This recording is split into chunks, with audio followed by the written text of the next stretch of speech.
Students, welcome back to debit credit classes with Sarita.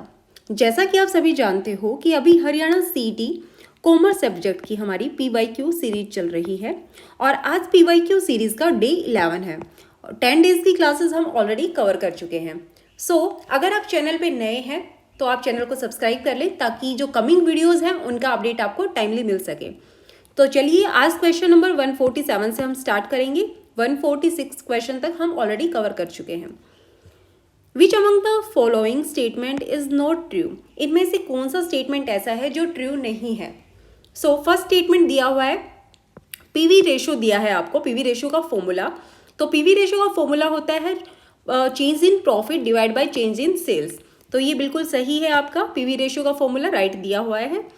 Next है total fixed cost. Total fixed cost का formula total contribution plus profit दिया हुआ है, तो ये आपका रॉन्ग है, क्योंकि जब भी हमें फिक्स्ड कॉस्ट कैलकुलेट करनी होती है तो कंट्रीब्यूशन से हम प्रॉफिट को लेस करते हैं, प्लस नहीं करते, यहाँ पे माइनस आएगा। कंट्रीब्यूशन माइनस प्रॉफिट वो होता है फिक्स्ड कॉस्ट का फॉर्मूला। तो ये स्टेटमेंट आपकी रॉन्ग है। तो इस क्वेश्चन के हिसाब से राइट आंसर है option number B. Next question है, the rate of interest is 12%, the price per unit is 50, the number of units required in a year is 5000 and the cost of placing one order and receiving the goods once is 54. How many units should be purchased at a time? तो question में आपसे पूछा गया है कि एक बार में कितनी यूनिट्स परचेज करें ताकि जो टोटल कॉस्ट है वो मिनिमम आए। तो जब मिनिमम कॉस्ट निकालनी होती है तो हमें कैलकुलेट करना पड़ता है EOQ, इकोनॉमिक ऑर्डर क्वांटिटी, कि मीन्स एक लोट में हम कितनी यूनिट्स का ऑर्डर करें ताकि हमारी कॉस्ट है वो मिनिमम आए। तो EOQ का यहाँ पे फॉर्मूला लगेगा। तो EOQ का फॉर्मूला है 2AO/C अंडर रूट, ये फॉर्मूला है। तो क्वेश्चन में आपको एनुअल कंजम्पशन दे रखा है। एनुअल कंजम्पशन है ईयर का 5000 और ओ मीन्स होता है ऑर्डरिंग कॉस्ट। तो एक बार ऑर्डर करने की जो कॉस्ट है वो है 54। तो 2A कंजम्पशन है 5000 का और आपको ऑर्डरिंग कॉस्ट दी हुई है 54 और ये है आपका carrying cost. C means carrying cost. तो कैरिंग कॉस्ट क्वेश्चन में डायरेक्टली नहीं दी, लेकिन आपको बताया है कि रेट ऑफ इंटरेस्ट है वो 12% लगेगा। तो 12% जो रेट ऑफ इंटरेस्ट है ये आपकी कैरिंग कॉस्ट है। तो कैरिंग कॉस्ट लगती है हमेशा हमें हमारे जो प्रोडक्ट की जो प्राइस है, परचेजिंग प्राइस, उस पर। तो ₹50 मल्टीप्लाई बाय 12%, तो ये हो जाएगा ₹6। 6 रुपये हमारी कैरिंग कॉस्ट आ जाएगी। तो कैरिंग कॉस्ट से हम इसको डिवाइड कर देंगे और इसको करेंगे अंडर रूट। तो ये आ जाएगा हमारा 300 यूनिट्स। तो 300 यूनिट्स आंसर आएगा। ऑप्शन बी इसका राइट आंसर है कि एक बार में हमें कम से कम 300 यूनिट्स मंगवानी है ताकि हमारी जो कॉस्ट है वो मिनिमम रहे। नेक्स्ट क्वेश्चन है, from the following data find out the break even point of Lee Limited. आपको कुछ डेटा दिया हुआ है और इस डेटा के बेसिस पे आपको ब्रेक इवन पॉइंट निकालना है। ब्रेक इवन पॉइंट, तो ब्रेक इवन पॉइंट का यहाँ पे फॉर्मूला यूज़ होगा। तो ब्रेक इवन पॉइंट का फॉर्मूला होता है इसको बोलते हैं शॉर्ट में BEP। BEP equals to fixed cost divide by PV ratio. Fixed cost already पता है हमें, क्वेश्चन में 30,000 पहले से ही मेंशन की हुई है और पीवी रेशियो हमें निकालना पड़ेगा। पीवी रेशियो क्वेश्चन में नहीं है। तो पीवी रेशियो का क्या फॉर्मूला होता है? तो पीवी रेशियो का फॉर्मूला होता है PV ratio equals to contribution divide by sales multiply by 100। तो कंट्रीब्यूशन कैसे कैलकुलेट करेंगे? कंट्रीब्यूशन होता है सेल्स माइनस वेरिएबल कॉस्ट। तो sales minus variable cost divide by sales into 100। तो सेल्स आपकी दी हुई है इसमें 1 लाख की और वेरिएबल कॉस्ट दी हुई है 60,000 की। तो 40,000 आपका कंट्रीब्यूशन है divide by 1 lakh multiply by 100। तो ये आपका 40% आएगा पीवी रेशियो। तो पीवी रेशियो जब हमें पता लग गया 40% है तो यहाँ पे हमें जो BEP फॉर्मूला है इसमें हम पुट कर देंगे fixed cost divide bye PV ratio. तो इसका हमें आंसर मिलेगा कितने यूनिट्स BEP यूनिट्स हो जाएंगी हमारी 75,000। इसका राइट आंसर है 75,000 units.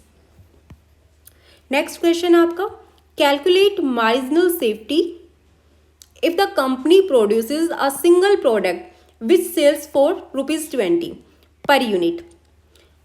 Variable cost is 15 rupees per unit and fixed overhead for the year is 6,30,000 and the profit is 60,000. तो क्वेश्चन में आपको डेटा दिया हुआ है और कैलकुलेट करना है मार्जिन ऑफ सेफ्टी MOS. तो मार्जिन ऑफ सेफ्टी का जो फॉर्मूला है वो क्या होता है? Margin of safety equals to profit divide by आपका आ जाएगा पीवी रेशो. सेम जैसे हमने लास्ट क्वेश्चन में कैलकुलेट किया था, profit divide bye PV ratio. Profit already given है क्वेश्चन में 60,000 का, और पीवी रेशियो हमें जो लास्ट क्वेश्चन में निकालना सीखा था. पीवी रेशियो कैसे निकाला था? Contribution divide by sales multiply by 100. तो कंट्रीब्यूशन कितना है? कंट्रीब्यूशन है sales minus variable cost 20 minus 15 और divide by sales multiply by 100. तो ये आ जाएगा आपका 25%. पीवी रेशियो 25% आ गया. अब इसको हम मार्जिन ऑफ सेफ्टी के फॉर्मूले में पुट कर देंगे 25% को. तो ये आपका आंसर आएगा. कितनी यूनिट्स आएंगी? 2,40,000 यूनिट्स. ऑप्शन सी इसका राइट आंसर है. तो मार्जिन ऑफ सेफ्टी यूनिट्स निकाले हमने 2,40,000. नेक्स्ट क्वेश्चन है 3 workers ABC are put on a common task for which the total remuneration is 150.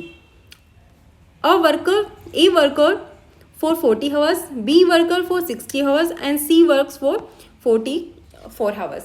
तो इसमें एक ऐसा टास्क, एक कॉमन टास्क है जिसमें 3 वर्कर्स लगे हुए हैं और उन तीनों का जो टोटल रेम्यूनरेशन है उनको 150 रुपये मिलता है. A 40 घंटे काम करता है. A works for 40 hours, B works for 60 hours and C works for 44 hours. The hourly rate दे रखी है इनकी, ए की दे रखी है, बी की भी हावरली रेट है और सी की भी. तो आपको बताना है कि what remuneration will each man gets. तो हर एक ए बी सी इन तीनों को कितना रेम्यूनरेशन मिलेगा. तो ये हमें कैलकुलेट करना पड़ेगा फॉर्मूले से. फॉर्मूला क्या होगा कि पहले हम इनका रेशियो निकालेंगे कि ए बी और सी इनको किस रेशियो में जो ये रेम्यूनरेशन है टोटल इसको डिवाइड किया जाएगा. तो पहले इनका रेशियो निकालेंगे किस रेशियो में डिवाइड किया जाएगा. तो इनका रेशियो होगा, ए का क्या रेशियो होगा, कितने घंटे काम करता है ए, 40 घंटे, और इसको 1 घंटे के कितने रुपए मिलते हैं, 75 पैसे. तो टोटल इसको कितने पैसे मिले, 30 रुपीज़ इसको मिले. बी को सेम, कितने घंटे काम करता है बी, 60 आवर्स, और उसकी आवरली जो वेज है वो है 0.80 पैसा. तो इसका आ जाएगा आपका 48. और सी का सेम, सी 44 आवर्स काम करता है और आवरली वेज है उसकी 50 पैसा. तो सी का आ जाएगा 22. तो इनको मिला के टोटल बना 100. तो किस रेशियो में डिस्ट्रीब्यूट करेंगे ये रेम्यूनरेशन को, टोटल 30, 48, 22. इस रेशियो में इनका रेम्यूनरेशन 30, 48 एंड 22 इस रेशियो में डिवाइड करेंगे टोटल रेम्यूनरेशन को. तो टोटल रेम्यूनरेशन कैसे निकालेंगे, 1 ए का हो जाएगा, ए का शेयर कितना होगा 150 टोटल रेम्यूनरेशन मल्टीप्लाई बाय 30 और डिवाइड बाय 100. तो ये आपका ए का आ जाएगा 45. बी का भी सेम हो जाएगा 150 मल्टीप्लाई बाय 48 डिवाइड बाय 100. इसका आ जाएगा 72. सी का 150 मल्टीप्लाई बाय 22 डिवाइड बाय 100 और इसका रेम्यूनरेशन आ जाएगा 33 रुपीज़. तो ये राइट आंसर इसका हो जाएगा ऑप्शन ए.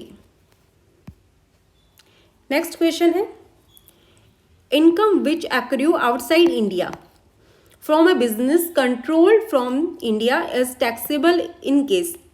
मीन्स इनकम, ऐसी इनकम जो इंडिया के बाहर अर्न हुई है, आउट ऑफ इंडिया एक्रू और अर्न हुई है आउट ऑफ इंडिया में, लेकिन जो उसका बिजनेस है, जो आउटसाइड इंडिया जो बिजनेस है वो कंट्रोल इंडिया से ही हो रहा है.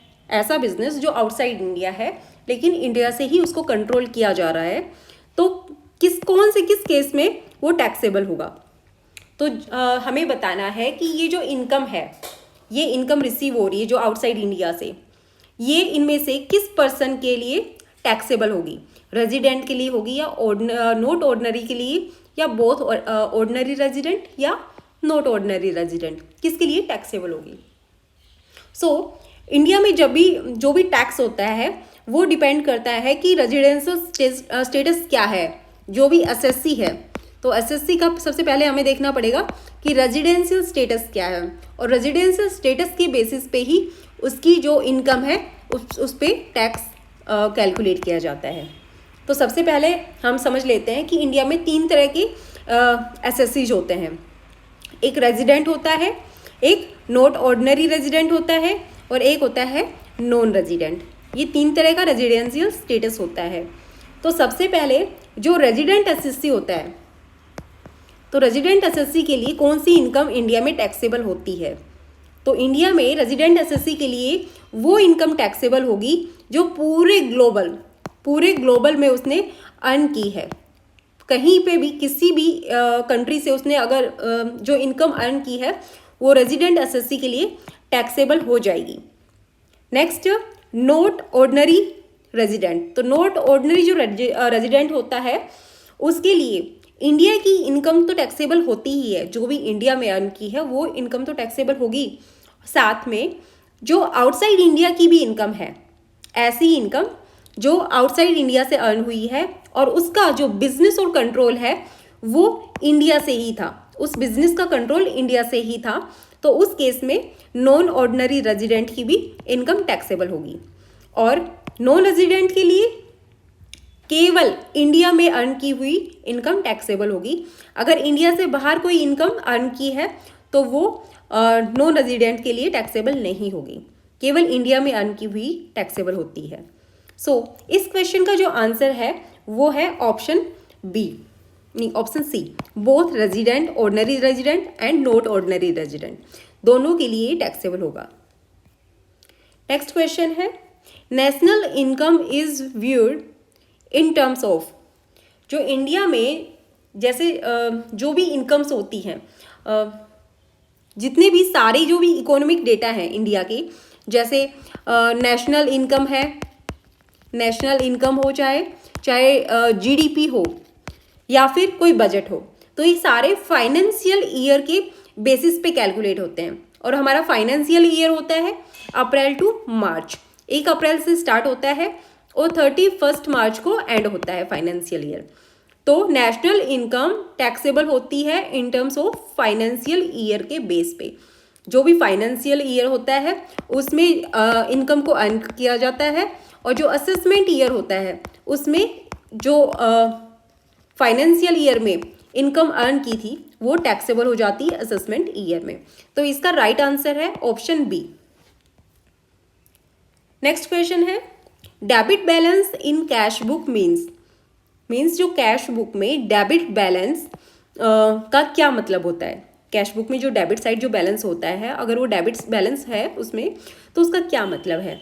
तो जो कैश बुक होती है उसमें डेबिट साइड, ये जैसे कैश बुक है, कैश बुक मेंटेन की, तो कैश बुक में डेबिट साइड क्या लिखेंगे हम, तो डेबिट साइड हम मेंटेन करते हैं जितने भी कैश इनफ्लोज हैं, इनफ्लोज को लिखते हैं हम डेबिट साइड में, और क्रेडिट साइड में क्या लिखते हैं, जो भी कैश आउटफ्लोज हैं वो हम लिखेंगे क्रेडिट साइड में।